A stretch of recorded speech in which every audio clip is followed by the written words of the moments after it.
I sat there, my fingers trembling over the cold coffee cup, my heart pounding harder than I'd expected. I could hear Jake's footsteps approaching from the other room, and the weight of what I was about to do pressed down on my chest like a boulder. Today was the day I had to tell him. There was no turning back now. Jake's been my everything for as long as I can remember. We've been married for nearly 3 years now, and not once has he suspected that something went terribly wrong before our perfect day. He looks at me with those eyes full of love, trust, and devotion, and I can't help but feel the sting of guilt rising in my throat. But today, I have to confess. I have to tell him that Mason *** isn't his son. He hasn't figured it out yet. He's so busy doting on Mason, playing the role of the proud father, and it kills me inside every single day. Every time Mason giggles, every time Jake holds him close, it's like a knife twisting deeper in my gut. I hear him now. The chair scrapes across the floor as he sits across from me, his face warm and unsuspecting. "What's on your mind, Em?" Jake asks, smiling that same smile that once made me feel like the luckiest woman alive. I take a deep breath. "Jake, there's something I've been meaning to tell you. Something I've been holding in since before we got married." The words stick in my throat, thick and heavy. How do you tell someone that everything they've built their life around is based on a lie? His eyes widen slightly, concern creeping across his face. "What is it, Emma? You're scaring me." I look down at my hands, unable to meet his gaze. "It's about Mason, and me. And something that happened before we got married. The night before the wedding, I should have been focused on what really mattered, us. Instead, I made the biggest mistake of my life. It had been a long day, the rehearsal dinner, the toasts, the smiling faces. But in the middle of all that joy, I was restless. Maybe it was the wine, maybe it was the overwhelming thought of forever, but something had started to eat at me. Doubt. It was small at first, barely noticeable, a whisper in the back of my mind. But as the night wore on, it grew louder, gnawing at me, begging for attention. Jake had gone back to his place after dinner to spend his last night as a single man with his brothers. I was left at my friend Lily's *** apartment with a bottle of champagne and a head full of swirling thoughts. I loved Jake, of course I did, but the idea of spending the rest of my life with one person, of never having that freedom again, scared me more than I could admit. That's when Liam *** texted.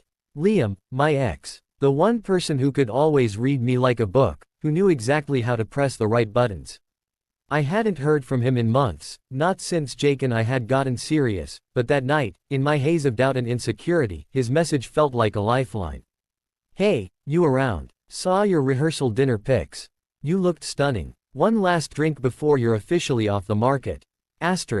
I should have ignored it. I knew I should have. But the temptation, the familiarity of him, was too much. I told myself it was just a drink, one last moment to close the chapter of my life before starting my new one with Jake. I texted back, just one drink, ***. When I got to the bar, I saw him leaning against the counter, that cocky grin still plastered on his face. God, I hated how charming he could be, how effortless it was for him to make me feel something. And that night, after a few more drinks than planned, the old feelings came flooding back, nostalgia mixed with a heady sense of rebellion. I wasn't thinking straight. Maybe I didn't want to. Liam was always smooth, always saying the right things. We started talking, reminiscing about our past, the nights we'd spent together, the spark that had always been there. And I found myself laughing, feeling like the carefree version of me that had existed before Jake. One thing led to another. We left the bar, stumbled into a cab, and before I knew it, I was standing in his apartment, too far gone to stop what was already in motion. I tried to push the guilt away, tried to convince myself it was just a lapse in judgment, that it didn't mean anything. But deep down, I knew better. I was going to marry Jake the next day, and here I was betraying him in the worst way possible. That night with Liam, it was reckless, it was selfish, and it was the beginning of the nightmare that's been haunting me ever since. When I woke up the next morning, tangled in sheets that weren't mine, the weight of my actions hit me like a freight train. I scrambled to get dressed, ignoring the lingering scent of his cologne and the smirk on his face as he watched me. I remember the panic that set in as I left his apartment, the dread gnawing at me, wondering if somehow Jake could sense what I had done.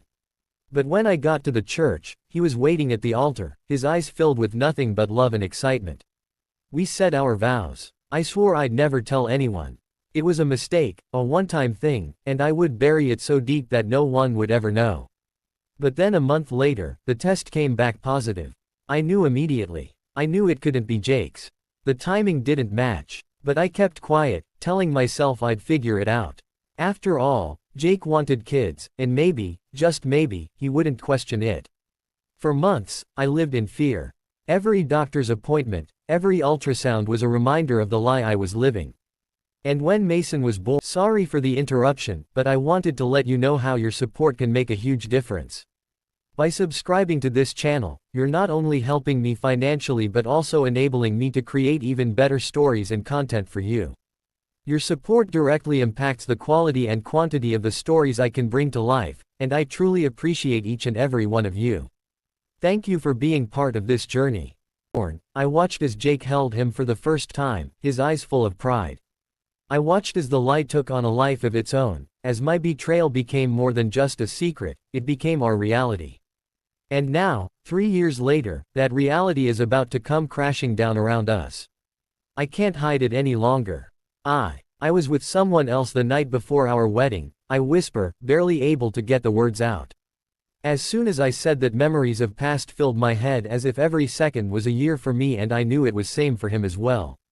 The past 3 years have been a roller coaster of trying to live a life I wasn't entirely sure I deserved. After Mason was born, I was consumed by a constant fear, one that gnawed at me daily. Every smile from Jake, every coo from Mason, was a reminder of my deception. I tried to keep up the facade, to bury the guilt so deep that it would never surface. But every time Jake looked at Mason with those adoring eyes, I felt like a fraud. Jake was over the moon when Mason was born. He couldn't wait to become a father. The look on his face as he held Mason for the first time was pure joy, a joy that I knew I had no right to be part of. The first few months of Mason's life were a blur of trying to adjust to being a new parent while constantly battling my own guilt. I remember those early days vividly. Jake was always there, helping with midnight feedings, changing diapers, and handling the sleepless nights. He was a model father, and it only made my secret feel more like a heavy, unshakable burden. I'd watch him and marvel at how effortlessly he embraced fatherhood, all the while knowing that I was living a lie. One day, when Mason was about 6 months old, Jake came home with a huge smile and a package in his hand. "I've got a surprise for you," he said, his eyes sparkling with excitement. Curious, I followed him to the living room where he revealed a beautifully crafted wooden rocking chair. "I wanted to get something special for Mason," he explained, "something that he can use as he grows up." I was overwhelmed with a mix of emotions. On the one hand, I was touched by Jake's thoughtfulness. On the other, I felt a stab of guilt because I knew Mason wasn't truly his. I swallowed hard, trying to mask the turmoil inside me. "It's beautiful, Jake," I managed to say, my voice trembling slightly. "I'm sure Mason will love it."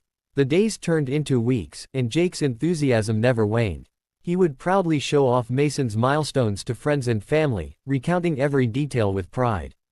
And every time someone commented on how lucky Mason was to have such a loving father, it was like a dagger to my heart. The more Jake invested in Mason, the harder it became to keep up the charade. I had to keep Mason's real parentage hidden, even from the people closest to us. I remember one evening when my friend Lily came over to visit. She had always been my confidant, someone I thought I could trust. But even with her, I had to be careful. "So, how's parenting treating you?" Lily asked, settling into the couch as Mason played on the floor. "It's challenging," I admitted. "But Jake's amazing with him. He's really taken to it." Lily looked at me with a knowing smile. "You're lucky. Not everyone gets a partner like that." I forced a smile. "I know. I really am." But inside, I was crumbling. Each compliment, each acknowledgement of Jake's role as a father, was like a harsh reminder of the lie we were living. I could hardly stand it. Then came the day I dreaded the most, the day Mason took his first steps. Jake was out of town for a conference, and I was alone with Mason. I knew this was a milestone Jake had been eagerly waiting for. I had prepared myself for this moment, trying to keep it together as Mason wobbled across the living room. When Jake returned the next day, I could see the excitement in his eyes as he walked through the door. "Did I miss anything?" he asked, his voice full of anticipation. I hesitated, my heart pounding. "Actually, Mason took his first steps yesterday." Jake's face lit up. "Are you serious? That's incredible." He scooped Mason up in his arms, his eyes brimming with pride. "Why didn't you tell me sooner?" "I wanted to wait until you were back," I said, forcing a smile. "I wanted you to see it for yourself." The look of joy on Jake's face was almost too much to bear. I felt a rush of guilt as he marveled at Mason's new skill, his happiness mingling with my own shame. Every milestone, every achievement was a reminder of how deep my deceit ran. It was a constant, painful reminder that I was living a lie, perpetuating a fantasy that would eventually come crashing down. As Mason grew, so did my anxiety. Every day brought new challenges, new ways I had to maintain the illusion. I was constantly on edge, afraid that something would slip, that Jake would discover the truth. One evening, while Jake was putting Mason to bed, I found myself staring at the wall, lost in my thoughts. I remembered the night before the wedding vividly, the choices I made, and the consequences that followed. Liam's face flashed in my mind. I hadn't seen him since that night, but the memory of him was a constant echo. He had reached out a few times, always with the same charming smirk, trying to rekindle what we had. I had ignored his messages, but every time I did, the guilt and temptation resurfaced. It was as though he was a reminder of my worst mistake, an ever-present ghost haunting my every decision. Months passed, and the pretense became routine.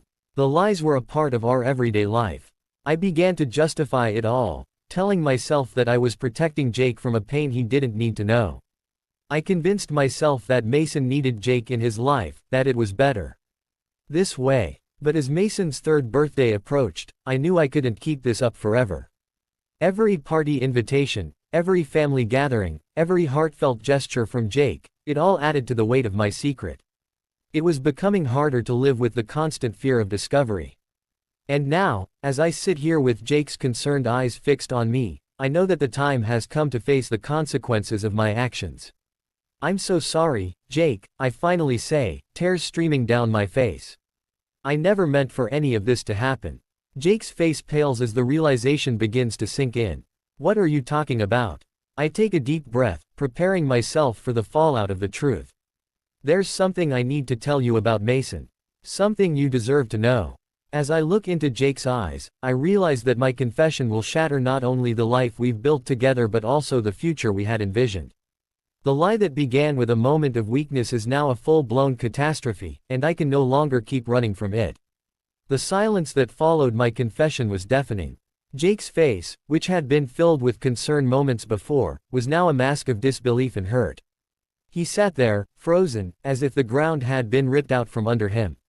The weight of my words hung heavily in the air, suffocating any remaining hope of salvage. How could you?" Jake's voice cracked, a painful whisper that barely escaped his lips. "How could you do this to me, Emma?" The question was not just a reflection of his pain but a mirror of my own guilt. I had known that telling him would destroy everything, but the gravity of his reaction was more intense than I'd imagined. "I didn't know how to tell you," I said, my voice trembling. "I was scared. I didn't want to lose you." Jake's eyes were filled with unshed tears, his hands gripping the edge of the table as if it was the only thing keeping him grounded. "Scared? So you thought lying and hiding the truth was the way to protect me?" "I was trying to protect our family," I pleaded. "I thought that if I kept this secret, we could have a normal life, that Mason could have the father he deserves." Jake shook his head, his face contorted with a mixture of anger and sorrow. "You don't get to decide what's best for us. You made this choice on your own, and now I'm left to deal with the consequences." I could see the pain in his eyes, the hurt that I had caused him. It was a physical blow, a reminder of the trust I had shattered. I wanted to reach out, to explain how I had struggled with my own demons, but every time I opened my mouth, the words felt hollow. "I'm sorry," I repeated, but the words seemed inadequate. I was selfish. I thought I could handle it on my own, that maybe if I just kept pretending, everything would turn out fine. Jake stood up, his movements abrupt and filled with frustration. "Pretending? You've been living a lie for 3 years, Emma. And now you want me to just forgive you?" He paced back and forth, trying to contain his emotions. I could see the wheels turning in his mind, the realization of how deeply he had been deceived. My heart ached as I watched him struggle with the truth. "Mason, he's my son," Jake said, his voice breaking. "He's the one who's been caught in the middle of this mess. And you've kept this from him too. Do you have any idea what this means for him?" "I didn't want to hurt him," I said, my tears flowing freely. "I thought that if I could keep up the illusion, he'd have a loving family, a father who cared for him. I thought it was better this way." Jake's face hardened. "Better for whom, Emma?" "For you. Because you didn't want to face the consequences of your actions." I was silent. There was no justification that could make this right, no excuse that could undo the damage I had caused.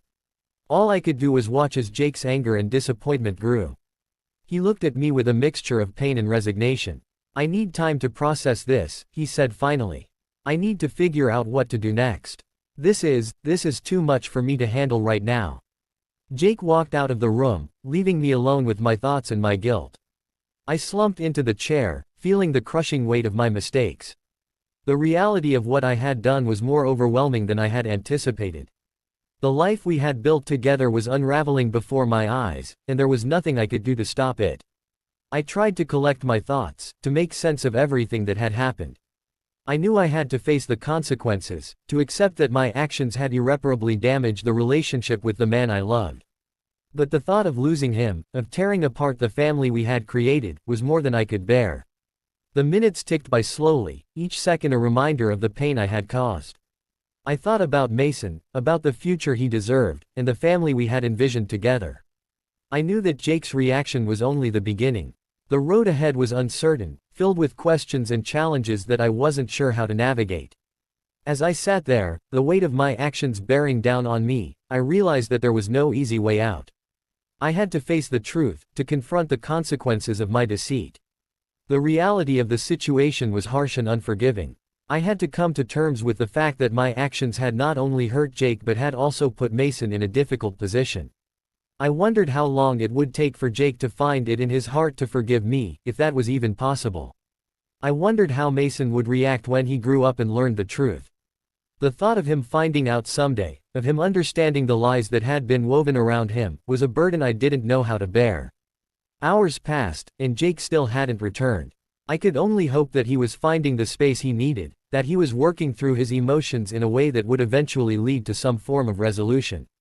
I had to accept that I couldn't control his reaction, that the damage I had done was beyond my ability to fix on my own. As the evening turned to night, I found myself alone in our home, the silence a stark contrast to the chaos of my thoughts. I knew that I had to face whatever came next, to accept the consequences of my actions and to make amends where I could. The road ahead was uncertain, and I could only hope that, in time, we would find a way to navigate through the wreckage I had created. The only thing I knew for sure was that I couldn't undo the past. I could only face the present and try to make things right, no matter how difficult that might be. And as I sat there in the quiet darkness, I made a promise to myself, to confront my mistakes, to seek forgiveness, and to do everything in my power to make things better for the family I had jeopardized. The days that followed were a whirlwind of emotions, revelations, and confrontations. Jake and I had decided to tell our closest friends and family about the truth. The reality of the situation weighed heavily on us both, and the decision to reveal everything was not made lightly. We knew that facing the reactions of those we loved and respected would be another grueling step in our journey. Jake and I agreed to have a small gathering at our house, where we would break the news. It was a painful decision, but we felt it was necessary to address the situation openly. The room was filled with an uneasy silence as our friends and family arrived. Their faces reflected a mixture of curiosity and concern, a stark contrast to the cheerfulness that had once characterized these gatherings. When everyone had settled, Jake and I stood before them, the weight of our secret hanging heavily in the air. I could see the confusion in their eyes as Jake began to speak. "I know you're all wondering why we've called you here," Jake started, his voice steady but laced with an underlying sadness. "There's something important we need to share with you. It's about our family." The room fell silent as Jake continued, his words revealing the heart of our deception. The shock was palpable as he recounted the story of the affair, the pregnancy, and the subsequent lies. I could see the disbelief on their faces as they struggled to process the gravity of what we had done. The air was thick with tension, each person grappling with their own emotions. When Jake finished, I stood up to add my own perspective. I want to say that I'm truly sorry for everything. I've made mistakes that I deeply regret, and I understand the impact this has had on everyone. The reactions from our loved ones were as varied as they were intense. My mother, always a pillar of support, was visibly distressed. Her face was pale as she struggled to contain her tears. "I can't believe this," she said, her voice trembling. "How could you keep this from us, Emma? We trusted you." "I know, Mom," I said, trying to hold back my own tears. I was trying to protect everyone, but I see now that I only caused more pain. My father, usually a quiet man, spoke with a tone of deep disappointment. "This isn't just about your relationship with Jake. It's about the trust we all placed in you. It's going to take time for us to come to terms with this." Jake's parents were similarly distraught. His mother, who had always been a kind and gentle soul, was visibly shaken. "We welcomed you into our family, Emma. We thought we knew you, and now, this." His father, usually reserved, struggled to contain his anger. "You've hurt our son deeply. I'm not sure how you expect to make amends for this." The reactions from our friends were no less intense. Lily, who had been one of my closest confidants, felt betrayed. "Emma, you've been like a sister to me. How could you keep this from me, from everyone? I thought we were close enough for you to be honest." "I'm sorry, Lily," I said, my voice barely a whisper. "I was afraid of what you would think, of what everyone would think." Some friends were more supportive, understanding the complexity of the situation. Others, however, were quick to take sides. Jake's childhood friend, Mark, was especially vocal. "I've known Jake for years. He's one of the best people I know. What you've done is unforgivable." As the reactions unfolded, it became clear that the support was divided. Some chose to stand by Jake, empathizing with the pain he had endured. They rallied around him, offering their support and solidarity. Others tried to understand my perspective, acknowledging that while my actions were wrong, they were not beyond redemption. The most heart-wrenching moment came when Mason's grandparents arrived. They were overjoyed to see their grandson, but when they learned the truth, their joy turned to sorrow. "We had no idea," Mason's paternal grandmother said, tears streaming down her face. "We've been so excited to be part of his life, and now we feel like we've been deceived." Their pain was evident, and it hit me hard. I knew that Mason's innocence had been caught in the crossfire, and the thought of how my actions had affected him was almost unbearable. In the days that followed, the fallout continued. Jake and I were faced with the task of trying to repair our relationships with friends and family. Some were willing to forgive and work through the pain, while others chose to distance themselves from us. The process of rebuilding trust was slow and fraught with challenges. I attended counseling sessions, hoping to come to terms with my own mistakes and understand how to move forward. Jake, too, sought therapy, trying to deal with the betrayal and the complex emotions he was experiencing. We both knew that rebuilding our lives would be a long and difficult journey. Mason, who was too young to fully comprehend the situation, was caught in the middle of our fractured world. We made a concerted effort to ensure that he felt loved and cared for, despite the upheaval in our personal lives. His needs were our top priority, and we tried to shield him from the turmoil as much as possible. As weeks turned into months, the initial shock began to wear off, and people started to adjust to the new reality. Some friendships were mended, while others were irreparably damaged. Jake and I continued to work on our relationship, focusing on honest communication and making amends. Where we could, the support we received was mixed. Some people chose to stand by us, acknowledging the complexity of our situation and the effort we were making to address our issues. Others remained distant, unable or unwilling to reconcile with the past. The journey toward healing was long and arduous. Each day was a reminder of the mistakes we had made and the consequences that followed. Jake and I both realized that while we could not change the past, we had to focus on the present and the future.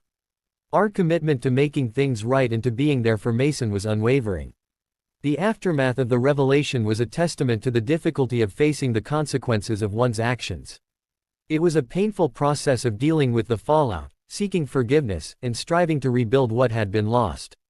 And through it all, the most important lesson was that while the past could never be undone, the future was ours to shape, a future that would require patience, understanding, and a lot of hard work.